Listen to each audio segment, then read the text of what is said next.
What is up, guys? It's your boy Speed here, and today I'm going to teach you guys about Meepo. This is a hero I think is pretty damn good right now, and I really think it's good because of the open map setup, right? This map is huge. There's so many camps on the map, and you can be really mobile if your hero has the capability to do so. What I mean by that is twin gates allow any hero that can play fast to play even faster, and as a result, I think Meepo is actually one of the best carries in Dota right now, if picked in decent circumstances. I don't even mean like super optimal circumstances, even though I will admit, guys, the game I pulled up right here, this is a Meepo game. He's against a Razor, who's not very good against Meepo. Bounty, horrible against Meepo. Lone Druid, not very good against Meepo. I mean, the fear on Lone Druid's actually okay. That matchup's probably alright. Shadow Demon, not good. Drow, So this is a great Meepo game, and what you want to look for when you're looking to pick Meepo is single target damage and a lack of AoE control. When there's a lack of AoE control, it's very hard to prevent Meepo from winning man fights, as the hero just overpowers the majority of the Dota cast. Alright, before we get into the main part of the video, I do want to let you guys know that I'm not only posting videos here on YouTube, I also frequently post videos on the website. If you don't know what I'm talking about, almost every single day I'm posting a new video to the Game League website. We're going to teach you guys in depth about how to get to the next level. So if you want to become absolutely broken and really take your game to the next level, I'm going to be able to help you, because sometimes the guides on YouTube, there's either not enough of them, they're not specific, or they're just tier lists, which I know you guys love, but at the end of the day, the Game League website is going to help you get to the next level, so click the link down below and sign up. Now, what's pretty good about Meepo as a carry is his sustainability and base stats. What's really impressive about Meepo is his 330 base movement speed, 8 armor, and, well, the 56 damage is pretty crap. That's why you have to go Quelling Blade, as you'll see here. That's definitely the downside of the hero, right? The base damage. But his armor and his HP pool is very, very good, as well as movement speed. So the hero is just laning is simply pretty good, right? He kind of lacks a range creep secure. Poof is sort of that and should be used as so, but at level 1, he actually takes the net. I think his mindset here is that the net will allow him to actually get good damage with the Undying, and we see him use it there on the Razors. So at level 1, I've seen most Meepos take net, and they look to just trade, right? They push in the creep wave a little bit, and then when they have a creep advantage, they chuck down the net, and they use their 8 armor and high movement speed to close the gap, do a lot of damage, and win the trade. From there, at level 2, a lot of Meepos will take Poof. That would be mostly just to secure the range creep, and maybe the occasional melee creep, even a Flag Bearer. But he actually decides to take his E at level 2, and the reason why he does this is just to sustain the lane. The Razor Bounty Hunter lane is definitely somewhat annoying and difficult to deal with, and so having a little bit of extra sustain with Meepo's third ability is very good. I also think this clip right here is a great example how to get value out of Meepo in the early levels. This Undying Meepo lane is very, very scary because of the fact that Meepo can close the gap and get off a disable in tandem with the Tombstone. That's exactly what they do there, and Tie Man on the Undying gets the first blood. In this lane, he decides to rush boots, but this is certainly not what you should do in every lane. In most lanes, I think it's good to pick up a singular Wraithman and then go for treads. I even think it's reasonable to just straight up rush treads, and the reason why is Meepo is not the best Wraithband hero. Wraithband is good on Meepo because of the fact that it helps you with slot conservation and the attack speed is kind of nice, but the armor is pretty unnecessary as you have way too much base armor. Now at level 4, this is when you get 2 Meepos. At this point, you're 1-1-1 in terms of skill build and should be almost every single game, if not every game. And this is when you can start to jungle and make pretty crazy rotations. This is where Meepo becomes a really, honestly, bizarre hero that has capabilities past almost any other hero. You'll see in this clip here, he's picking up the Lotus with his main Meepo, sending his secondary Meepo off to the Drow's lane through the Twin Gate, right? Goes through the Twin Gate and starts wrapping the Meepo. And funny enough, the Drow steps out of position and he goes. He didn't even have immediate follow-up. The Enigma wasn't that close, and neither was Spirit Breaker. Thankfully, it's a Spirit Breaker, so he can connect. But he gets a double net onto the Drow and chases her down, right? They get a really great kill. I mean, that Drow is full HP, so just good stuff. Like, that's such a high-value play to get a double kill, and it didn't cost him a lot, right? Because it's not like he had to sit there and wait for the Drow to go out of position. He could farm the bottom lane, meanwhile the other Meepo sets up. And immediately after he goes for the kill, he's going to leave the secondary Meepo briefly in the top lane, then hit the portal and come back to bottom. And as you can see, it's a great sequence, right? Now he can farm up the backside jungle. He actually decides to go through the portal again. So there are 2 ways to play Meepo. If the enemy carries a very like gankable hero like Drow, or maybe like a Slark and you have like an offlane Death Prophet having a good game, you can help kill the Slark because like DP has a hard time killing Slark because he can get away, but if you can net the guy for your DP, you'll get the kill. So kind of depending on the matchups, you can make plays as he actually gets out of bottom here. This is pretty cool. They tried to gank him and he poofed away, which was pretty nice. Right? It helped them disengage for the time being. But yeah, you can play in two different ways. You can just farm, right? Use both of the Meepos to click a ton of neutral creeps, which is honestly fine. Or if the enemy safe laner is very pressurable, then look to do so. And clearly he's determined that this game, the enemy drow and the enemy team is so bad against Meepo that it's a good idea for him to fight. And so that's what he does. He actually messes up this fight a little bit here as he misses one of the nets and he barely gets the drow. And from there, you would expect him to die. But because of the fact that the Meepos heal each other, he gets just enough HP to live through this go. Right, he doesn't actually die to the Lone Druid here. The usage of the pig pole and the fact that he has 1500 health when on strength treads is insane. He is so survivable here as he gets the net off onto the bear, poofs away on 60 HP, and lives. And so yeah, the sequence goes incredibly well as he's able to TP the main Meepo back to base and actually brings it right back in to set up for another kill on the bounty hunter. From there, they take the tower, and his Atos is completed at minute 10.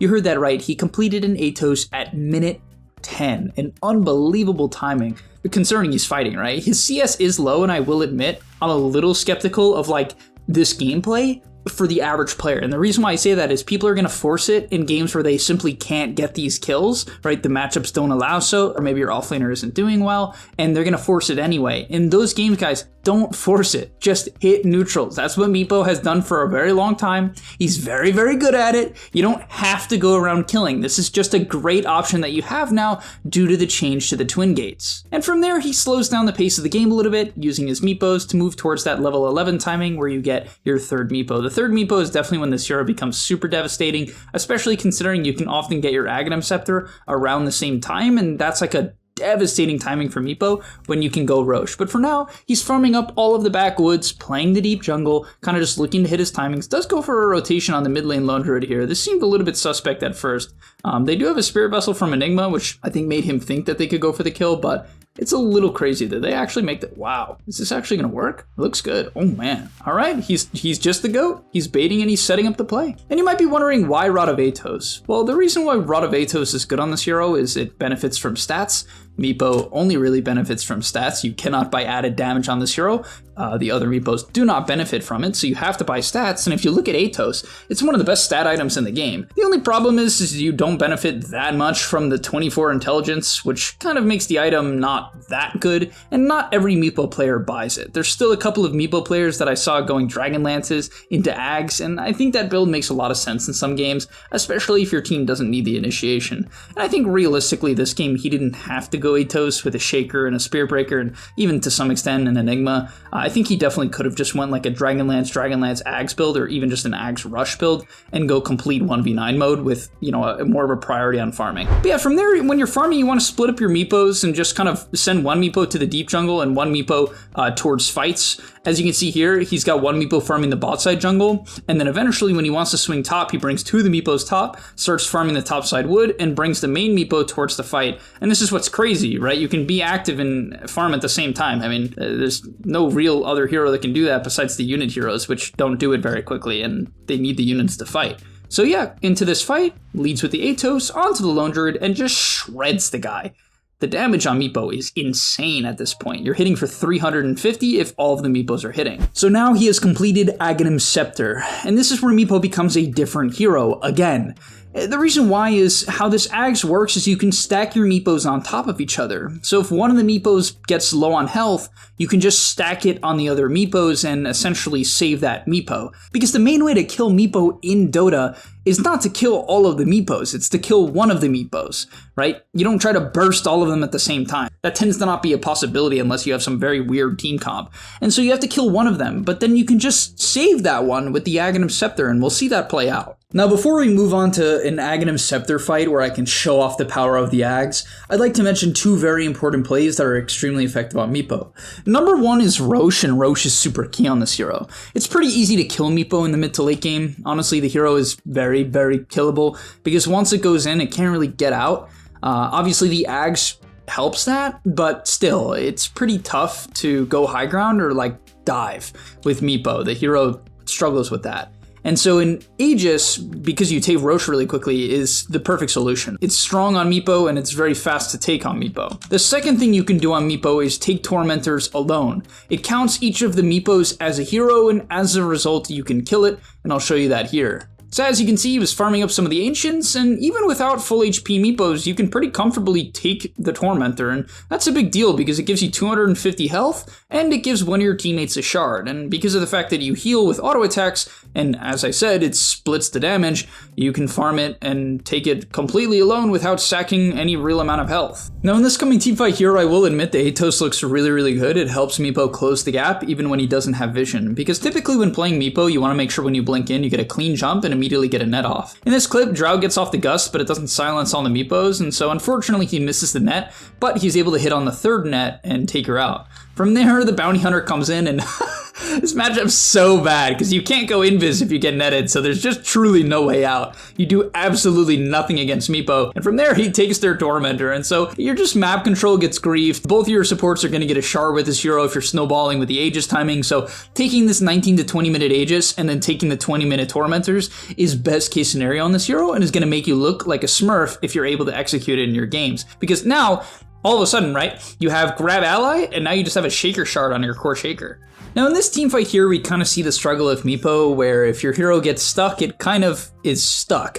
However, we'll see the aghanim scepter come into play. Also, he picked up his shard, which allows each of your Meepos to dig and become untargetable for 3 seconds. It also restores 35% of their health, which is kind of disgusting considering this is only a 1400 gold shard. It's certainly a pickup, and so Meepo back in the day didn't have these options. He couldn't stack himself on top of each other, he couldn't dig into the ground, he couldn't just make himself invulnerable in 2 different ways, and now you can do that, right? So even in games where they have like AoE control for Meepo, it's not that bad because you can just dig the ones that are getting low or stack them on top of yourself. Like literally, I've seen Meepo look good in games where it just is theoretically bad. And I'm like, this hero is just different now because of the Ags and the shard. So in this fight, he kind of plays it weird. I guess he felt he wanted to try to get the blink up. You can see he's moving these Meepos forward, trying to blink, probably with the main Meepo, and then poof. But he wasn't able to do so, and he realizes, okay, I have to stack the Meepos. But like, this is what I mean. Like, what is this, right?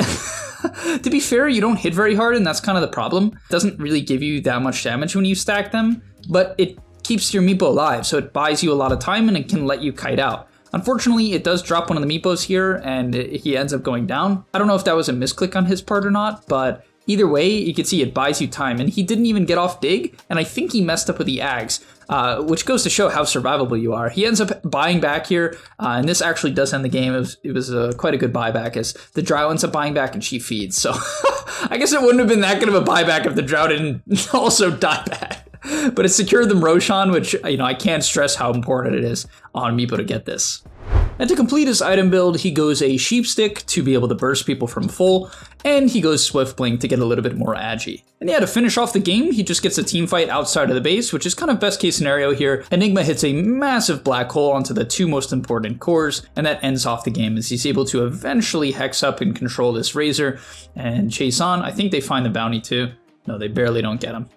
The net spam against bounty is pretty funny, but anytime you win a fight outside of the base as Meepo, you just shred buildings. This hero and his siege is absolutely incredible. Also, lasting in terms of talents, at level 10 you take strength, at level 15 it kind of depends. He took Earthmind grants True Strike, which I think makes sense. If the enemy ends up buying any sort of evasion or buys a radiance or something like that, it's definitely good. At level 20 you take Ransack health. It doesn't seem like a lot, but it is because every Meepo is healing you for that. And at level 25, I didn't even know this was in the game, I'm not gonna lie guys, you can get Pack Rat, which you can equip any item in the neutral item slot, which is kind of crazy, right? I don't know how good that is because of the fact that neutral items are pretty good, right? There's a lot of very useful neutral items, but I guess if you happen to not get any neutral item that you like, then Pack Rat is good. But realistically, you're probably taking the Divided We Stand clone. But alright, thank you guys so much for watching. I really think Meepo is a pretty cool pick and actually a very strong hero in the current meta,